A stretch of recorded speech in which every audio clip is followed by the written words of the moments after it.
Hello and welcome to the Storytelling with Puck podcast. We will, as always, start with a story. I think there's quite a few elements to my story, but how I even got into filmmaking was because of a story. I was debating about whether to go in to do computer animation or whether to go to do filmmaking. I was toying between the two.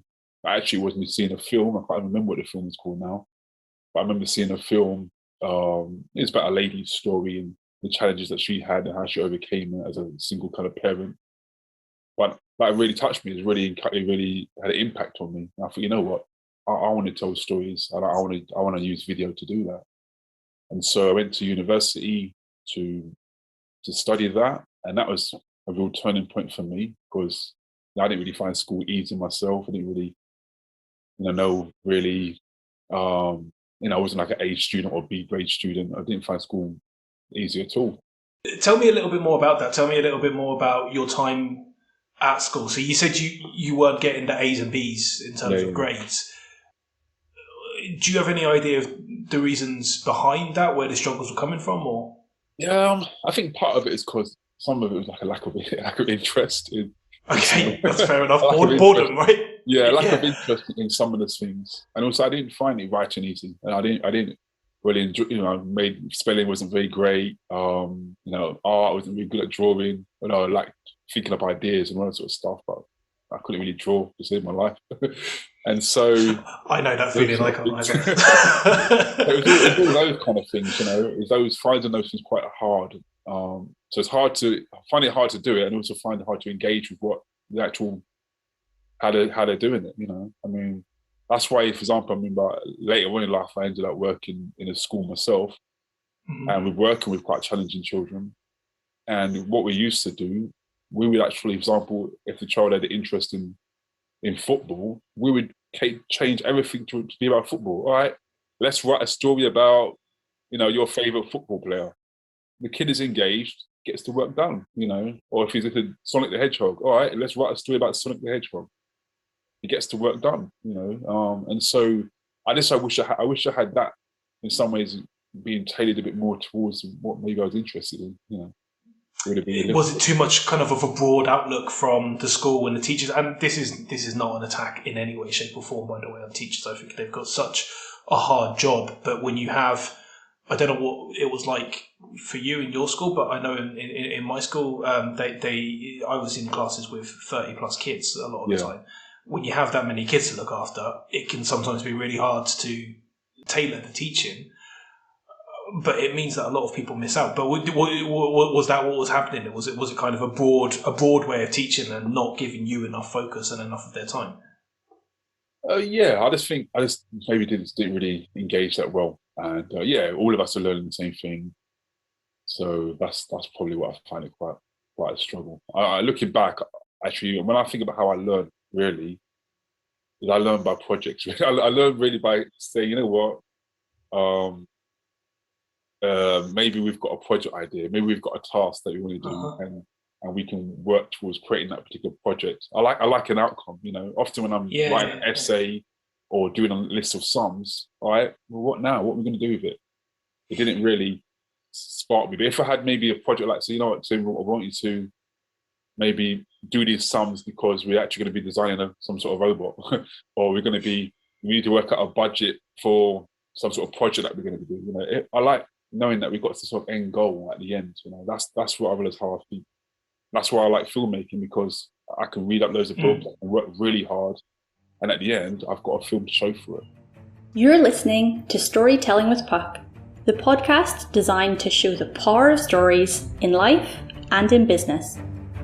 Stories connect us on a deeper level, which is why we'll be sharing, chatting about, and feeling the impact they have on every one of us.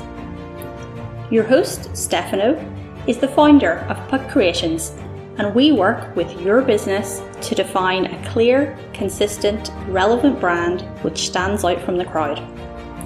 We use that brand to create content that makes your audience think, feel, and take action. Visit puckcreations.com to find out more. Before you do that, let's make something clear. Video didn't kill the radio star, it just captured their story, which is exactly what today's guest, Timothy Mason, does for his clients. Let's jump back into Tim's story. Yeah, that makes so much sense. And also, I think you've hit something really powerful and important that I notice quite a lot is I believe there are a lot of kids who are, a lot of them who have now become adults, who are missing out on a good education because it's this whole one-size-fits-all approach to teaching, which is perfect for some kids. This approach is perfect for some kids, but I do think there's a bit of a lack of a balance where there's so many people like you who learn like you do. I know there are certain subjects which, when I was at school, I had no interest in at all. And part of that was because of the way they were being taught. It was very much learning things by rote, and I didn't mind that for things like maths. I actually quite enjoyed it. But when it came to learning languages by rote, it just didn't click at all. I was like, well, how do you learn a language by rote? I now am passionate about languages and just can't stop wanting to learn. I'm constantly literally using Duolingo every day, and I have different methods as well for learning languages. I'm constantly looking into the etymology of languages. But this is now all because I've got ways of learning which have engaged with me and inspired me. But I would never have had that at school because they didn't teach that way. And again, this wasn't the teacher's fault. It was the way they were told to teach. So I think you've hit something really important there. But I guess another question, and something that people focus on quite a lot at school, and I'm never sure how much of an effect this has, but there's been a lot of research into it. What was the rest of your life like? What was kind of outside of the school itself, or outside of the learning part of school? What was kind of the social aspect like? And I mean, I was the most sort of loud kid in the class, quite quiet. Probably still am in some ways quite quiet, a lot of people would say. But yeah, I just had a close-knit group of friends. Oh, nice. And then we just get on, ride our bikes, play football, hang out, that kind of thing. So that's cool. That's how it was. You had that good core help, I guess, to kind of get you through. So there weren't problems on that side. It was purely on the academic side that you kind of struggled with. Just certain things. Just finding it. Finding it hard. And so from there, then you then said that you were watching a particular film, and that film had a powerful story in it, and it made you want to go and learn more. And interestingly enough, you then had a bit of a project, something that you wanted, a cause that you wanted to be able to overcome. And so once you had that in mind, you went off to university. You realised that you wanted to tell stories. But what did you go to university? What did you actually study? What subjects were you studying? Media production.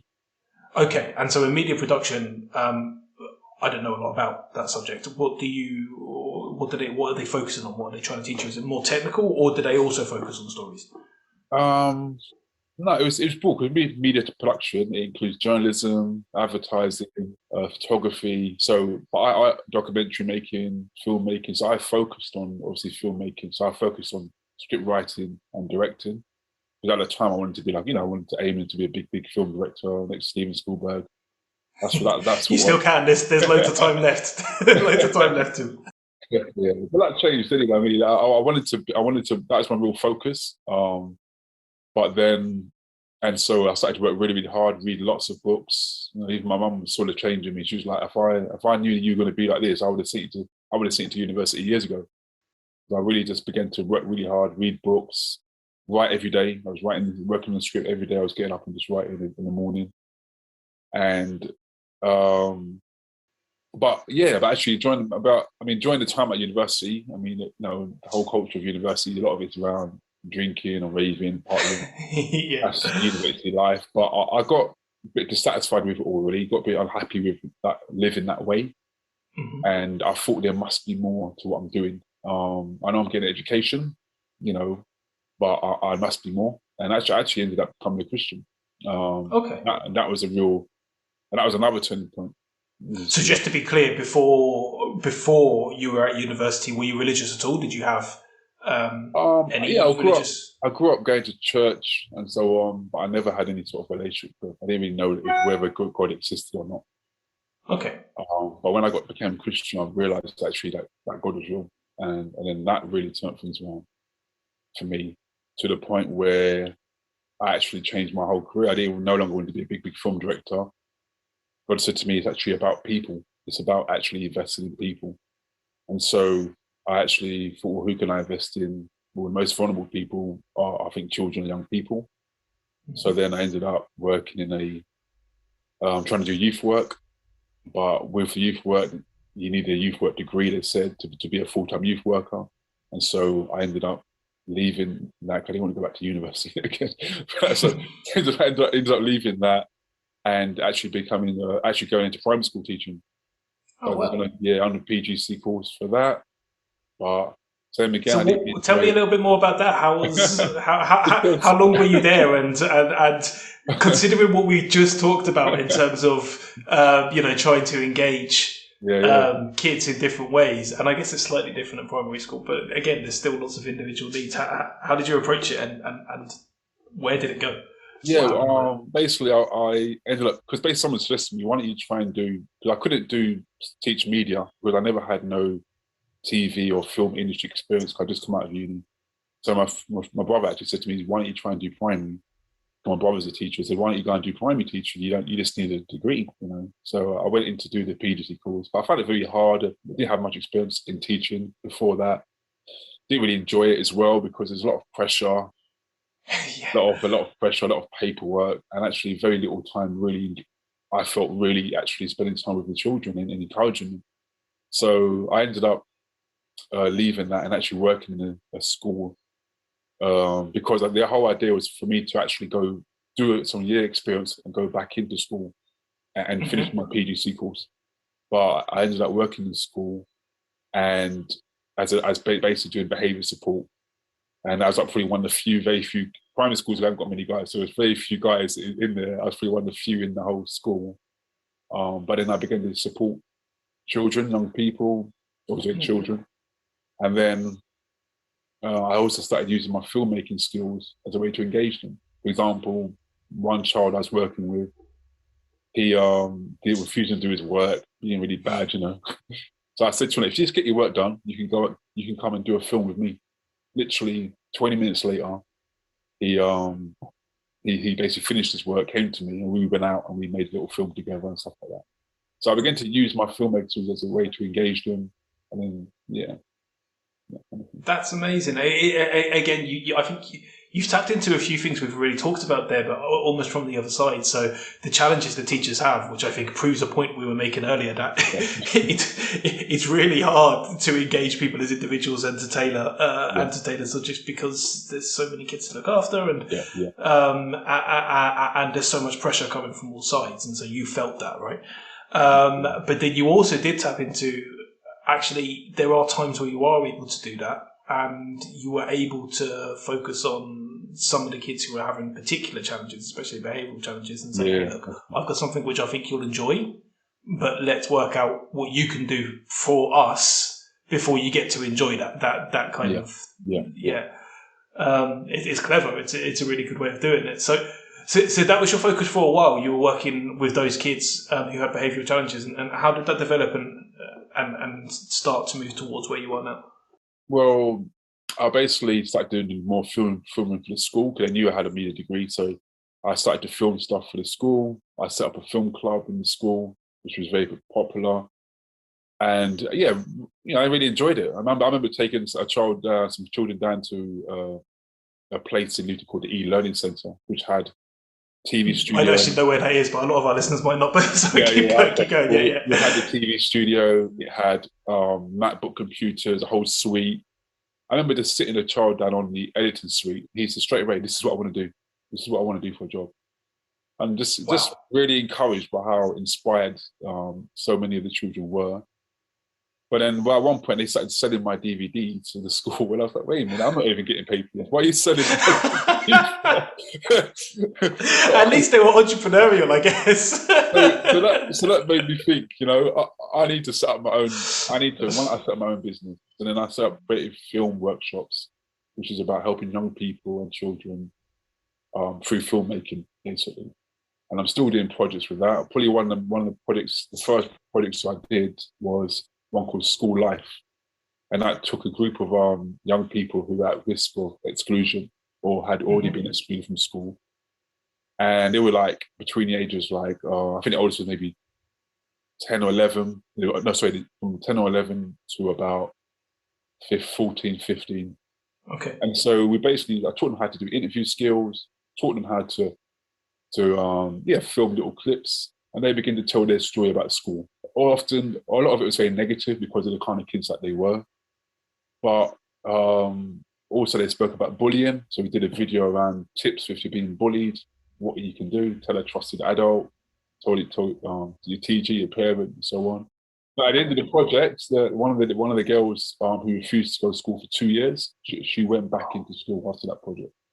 I was very encouraged. They said she was. Did she say what the reason was, that like what it was about what you were doing that encouraged her to go back? She didn't specifically say what it was, but I really feel that part of what I did in that project was I gave them opportunity to discuss and talk about their feelings. So around issues around school. I also had a session where we spoke about actions and consequences. But I felt some of these kids maybe just did something stupid and then end up getting kicked out of school. So we did one of the things about actions. What if you do this? What is the potential outcome? If you steal this bike, what is the potential outcome for that? Could get a criminal record. The guy could see who you stole the bike from. Could catch you. So we spoke about all those sort of things. And yeah, they had lots of ideas. And that girl was very vocal during that discussion group. She spoke about the issues around getting a criminal record, how it could affect your ability to get a job, all this sort of stuff. So I think giving them that opportunity to talk and get their feelings off their chest, I think that was one of the things that helped her. That's really powerful. There's probably a lot of people who relate to that.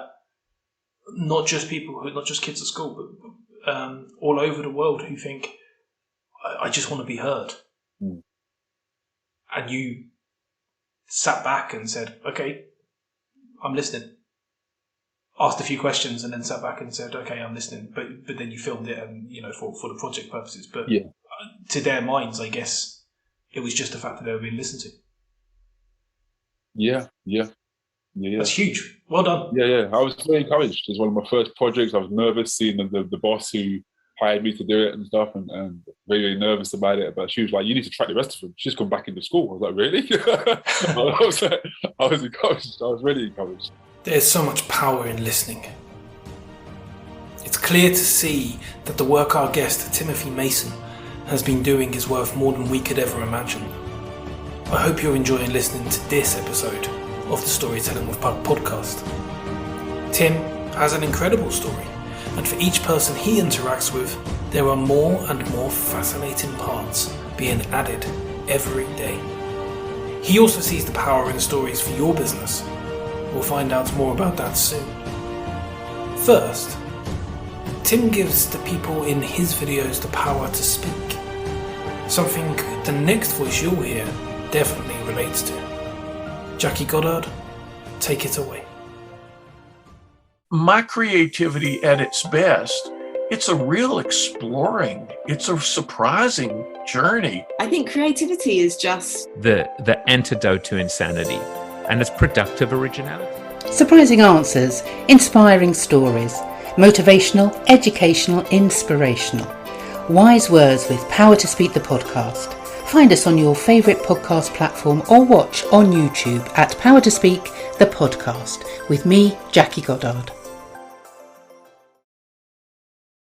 So I set up creative workshops, but then obviously through networking and meeting lots of different businesses, I realised actually there's an opportunity to create videos for businesses as well. And so that's how that's why I set up creative business videos as well. Okay, and so let's go through the two businesses and the different sides then of kind of what they're both doing now and how you split your time between them. So creative business videos, don't know why I couldn't say that, creative business videos is the newer of the projects and the businesses. Yeah. And so we've already talked a little bit about the fact that you're currently focusing on the construction industry, but that's just one area that you're focusing on in terms of a sector. But in reality, that's all about stories. Yes. But do you have, when you're working with these companies, do you have a way that you approach them, or do you have your own stories, I guess, that you use to kind of get some of these companies on board? Yeah, I mean, I have a framework that I use. So initially, it starts off with like the initial start. So where do you want to start with your story? So if they're a business owner, they can maybe start with, well, how did they get to the place of setting up this business? So they could speak maybe a bit about their childhood. They could speak about their early career, and then they talk about what I don't call a pit. So the pit is basically a place where things have gone wrong for you. There's been a setback. There's been an issue. So, for example, my pit was maybe not being that great at school, not knowing what I want to do.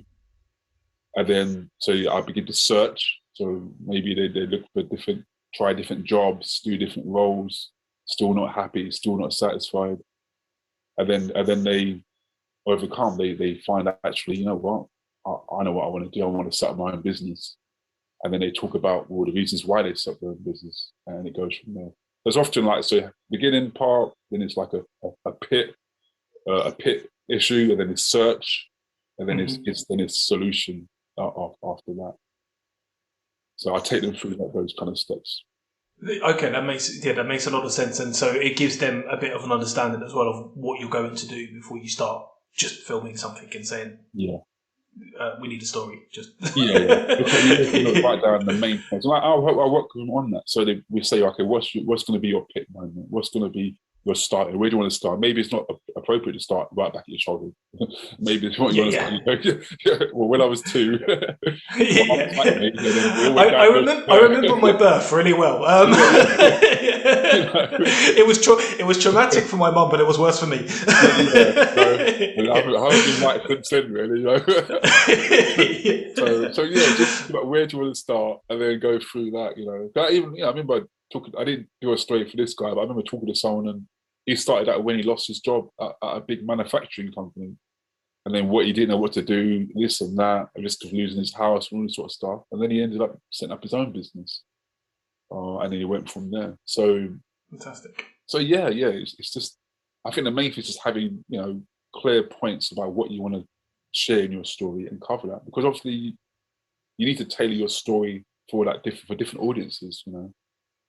If I was maybe doing my story in front of a whole group of school children, I would talk probably a lot more about my school experience, talk a lot more about the challenges I went through. But hopefully that would give them hope. They can achieve something, and then share a little bit more about where I'm going now and what I'm hoping to really achieve in my future, and some of the mistakes I've made as well. I will talk about that as well. As we are on a storytelling podcast, if you don't mind, you don't have to go into this. But what are some of those mistakes? Yeah, well, tons of mistakes I've made in my business, or in my career development, or however you want to put it, is one. Sometimes we can think that we're inventing. Sometimes we can think that we're inventing the wheel. Reality is there's other people doing similar stuff. So I would say connect with people that are doing maybe similar things to you, and connect with people that are further ahead than you, so you can really learn and grow. Get advice, ask people, build your network, because really, I mean, often we can you look at sometimes people that are really high up, like the others, and you say how they're part of a clique, and they get that person got that job from his cousin, or that job he knows his wife or whatever. But that's a network, So rather than complain about it, we need to build our own network of people who can help you out. I really think we need often three types of people in our network: people that are further ahead than us, our peers, and also people that are who are maybe not, who are up and coming. So get that work experience, get that student or that person just graduated, so you can give back, you can invest in them, you can help them, and then also reach up to the people who are further ahead than you to gain advice and insight. So I think that's a mistake I made. Sometimes I kept to my little bubble too much, but now I'm really breaking out more, building my network, reaching out to people a lot more, and I've been really helped by that. That's probably one of the best things, actually. The people that I've connected with, people that I've met. I mean, the fact that we're even on this podcast is because it's because of a meeting, of a of a network, So yeah, that sort of thing. And I think as well, thinking, sometimes we can think we have to wait until we feel ready before we do anything. I think we just need to step out and give it a go. I've stepped out and I've made mistakes, but I've learned, and then at least I've moved forward. Sometimes I think I can wait until I'm perfect before I do anything. But you've got to step out, give it a go, learn, and continue to develop. So I think that's another mistake as well. There's a few people actually who talk about the importance of failure.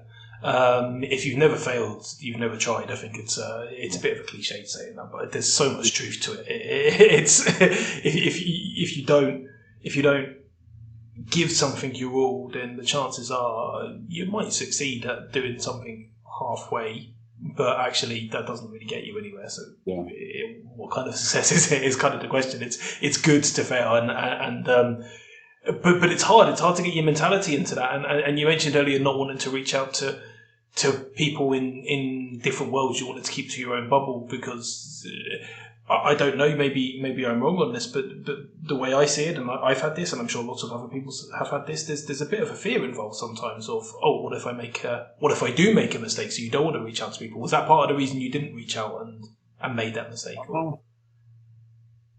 I just think, something that I learned about. It's something to lack of confidence sometimes, but one thing I've learned is that confidence is earned. People that are very, very confident at something, they've earned it. If you're confident at writing or you're confident at telling stories, it's because you've probably told hundreds or 1,000 stories. If you're confident at maybe doing the football, it's because you practiced that thing against the wall 100 times or 1,000 times. So what I realized is that confidence is earned, and so I think it's about. I can't wait. You've got to keep stepping out and keep improving and developing like that, Yeah, and keep trying. And I guess understand that when you do get kicked and you do fall back a little bit, that's okay. And again, you see, it's very easy for us to say this on a podcast talking to each other now. I know there'll be people listening who will say, yeah, all right, you get the hit that I've had and then you come back from that. Because people will go through so many different things. There will be people going through, like the story you mentioned at the beginning, somebody who's gone through really severe domestic abuse, and people who have gone through the loss of family, and people who have gone through being made redundant 5 times in 2 years just because of circumstances that had nothing to do with them. There's all of these different things that people go through. And they'll go, yeah, you talk about failing is good, but, it's a struggle. But so it can seem easy for us to say this, but I guess the reason I'm mentioning these things is that to me is a bit where stories come in. When you're watching and you're sharing stories of people who do manage to have these struggles and do come through, do you think that makes a difference to your own mentality? Yeah. I think that's the power. Really, what I think the next point is another thing I think is really good is community. I mean, that's really what we often say. I think we're lacking that sense of community. But if you have a community of people around you, when you do fall, there's people that can advise you, people that can encourage you, that can help you back up. I think sometimes, especially with business owners, we can act like we're inventing the wheel, and we're like a solo. Like Rambo where we are, but the reality is that doesn't work. We all need other people to help us. People have helped me a lot. I've received business support. I've received words of wisdom from people who are further ahead than me. We all need people, and that's why community is such a powerful thing. And talking about community, so we've mentioned that you're running almost two businesses, or two big projects at least. Anyway, so you've got the business side of things, and then you've got the school kids support side of things. Those are almost two separate communities, but do they overlap in your work and kind of in your life at all? Do they overlap? Yeah, sometimes. I mean, sometimes they have sort of overlap. For example, I was promoting my services through an organisation that basically supports care homes. and people that do supported living. So I was initially talking about just creating a video for them, but I said to them, I also do workshops. So they work with people that have kind of like mental health issues. They're also in supported living accommodation, so they've got mental health issues and so on. And so part of that was me actually maybe doing a workshop for them and supporting those young, or not even young people, but supporting those people in that.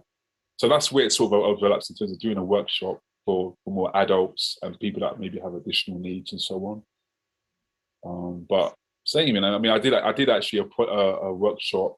It was for creative film workshops for the elderly. So these are people that were in care homes. I think they were around the ages of, I think 60 to maybe 60, I don't know, 60, 70, in that sort of age bracket, you know, maybe even older. But I thought, you know what, they're going to think this is all kiddish stuff, you know. I don't think they're going to like this sort of thing. They had like green screen, we did a quiz show, just like I would do with primary school kids, you know. I chose more like adult questions, you know, for them. And, not who's your favourite Teletubby. I know. I got the map book out as well. They're doing little special effects on the map book, which is, I do the same thing with 8-9-year-olds, but they loved it. Brilliant. I showed them how to do interviews. They would interview each other about their lives as well. They loved it. So one guy, he for a stroke, he only could use one hand, and he was one lady, she was blind in one eye as well, but they loved it. You know, so that incredible. I think it all falls back into the same kind of themes. I think that's possibly why people love it in general. Is again, you talked about it earlier, the theme of community, the theme of empowering each other, the theme of support. And because you were there and you were engaging with them, it doesn't matter how old they are. Of course, if you'd gone in there and started talking about, I don't know, Scooby-Doo, Teletubbies, and, you know, they might have gone, hang on a minute, I've never even heard of the Teletubbies. But if you're going in there and you're still doing a lot of the same themes and activities, but basing it on more applicable references for them, then you can engage and you can get something out of them, which is no, definitely. Just for me, it's like the first time doing that sort of thing, so I was just a bit, I don't know how it's going to play. I hope they're going to patronising them and this and that. I would have to be my dad and granddad, you know. And they loved it. They gave me great feedback, and I was really encouraged by it, you know. That's incredible. And throughout that process, did you get to hear any of their stories? You mentioned one person who had a stroke, and what were some of the other stories that they told you? Because I find there's often a lack of engagement with older people, and yet they've had more experience and more life than any of us. So they're the people who've got the best stories. So what did you find out? What did you? They did have opportunities to talk about. A lot of them were, because I mean they were quite a close knit group, because they all lived together so well. They were just mocking each other and making fun of each other and stuff like that. Which is brilliant.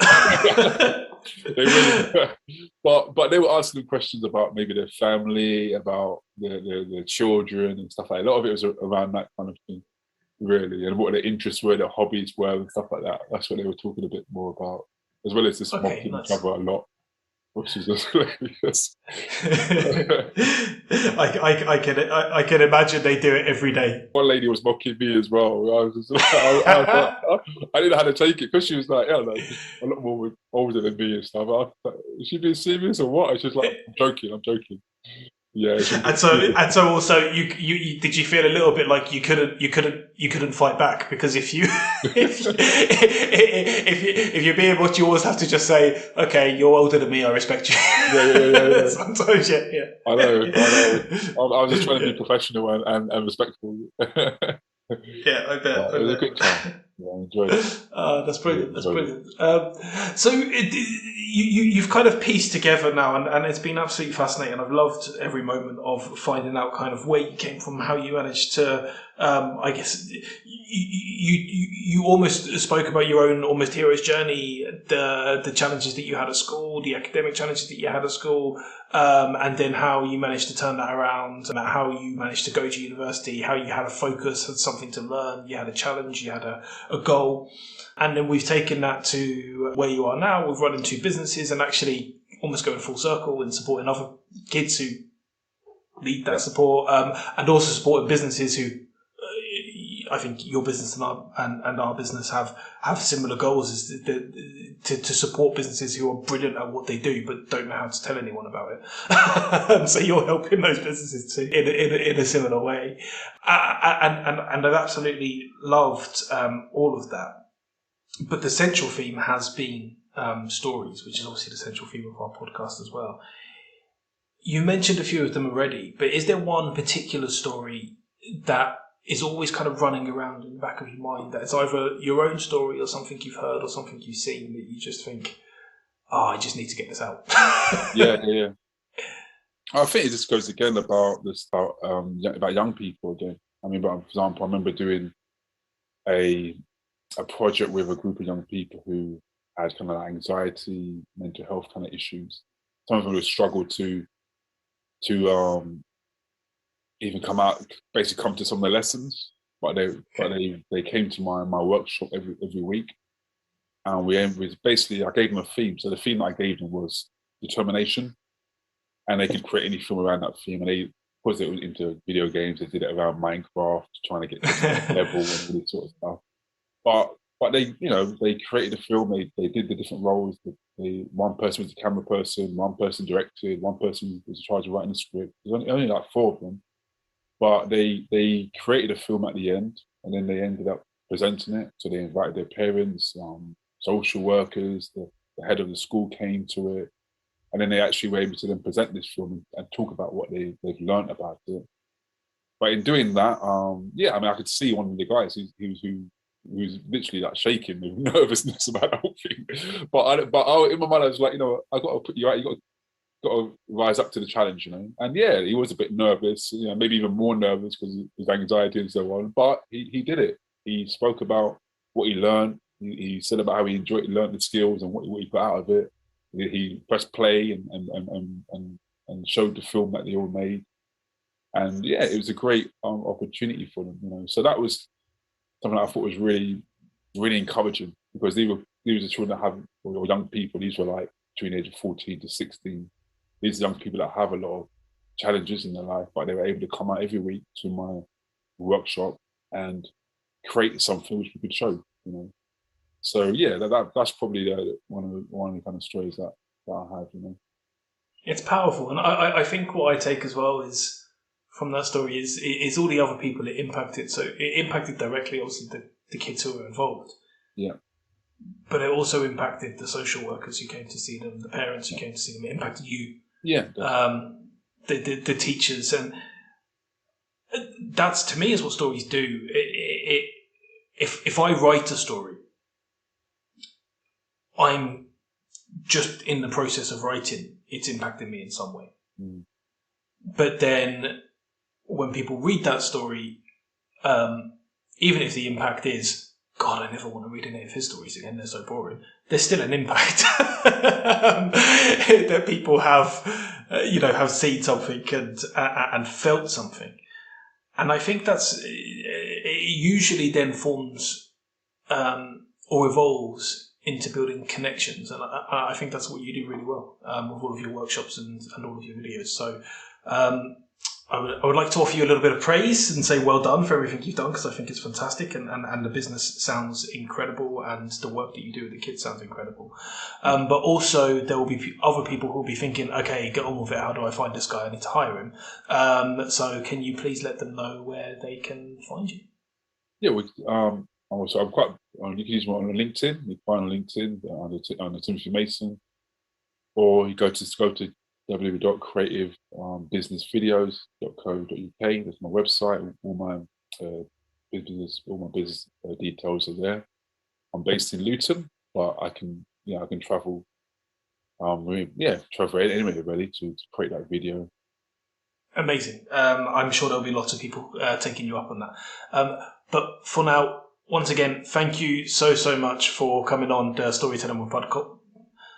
If I can pronounce the name of my own show, thank you so much for coming on to the Storytelling with Podcast. It's been an absolute pleasure. And we will, as always, end the episode with a story.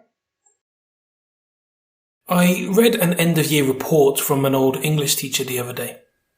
There were some positive words, but I couldn't help but focus on the negatives. They stung, even all these years later. "He always writes the same thing," it said.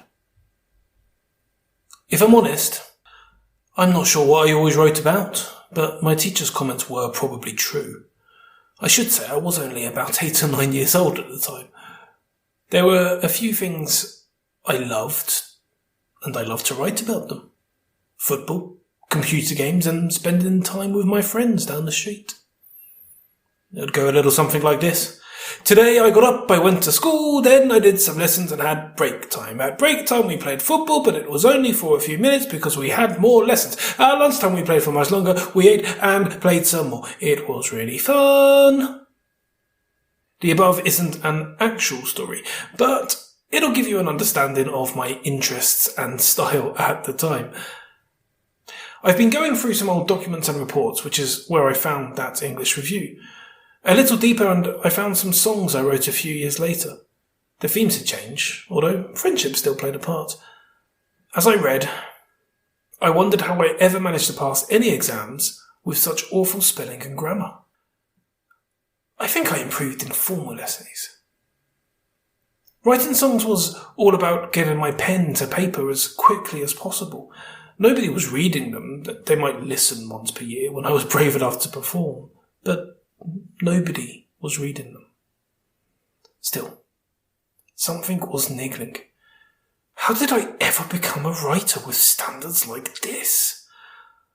I'm not an author or a grammatist, but my words do need to resonate. My stories do need to connect. At the very least, I need to create a piece that makes sense. My clients wouldn't hire me. My clients wouldn't hire Puck Creations if my writing was bad. What happened? Maybe nothing happened, I thought. Maybe I'm still an awful writer. Maybe I've chosen the wrong path. Maybe I should stop all of this right now. Thankfully, I have a wonderful partner who brought me back down to earth. "These were your 10,000 hours, she said. You are only the writer you are now because of the mistakes you made, because of the advice your teachers gave, because you never stopped writing." As usual, she had a point. In fact, she was, as usual, right.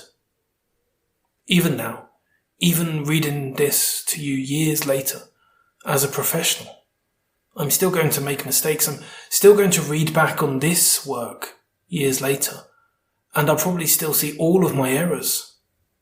But there's no point in dwelling on them. Some good friends and fellow writers often say similar things about the work we're currently doing.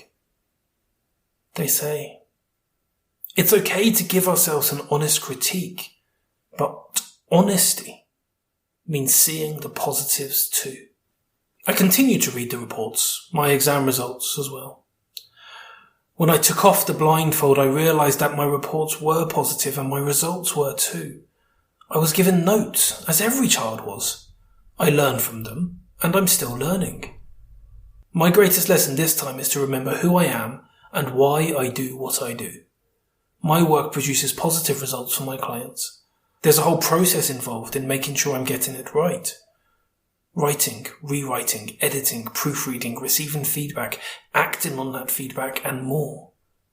But that's not why I do what I do. I write because I love to write. I work with my clients because I love to see how the combination of words I create makes their audience think, feel, and take action. I do not write perfectly, and I never will. But tell me this. Who does? You've just been listening to an episode of the Storytelling with Puck podcast. Your support keeps our podcast going, so please leave us a 5-star review wherever you listen.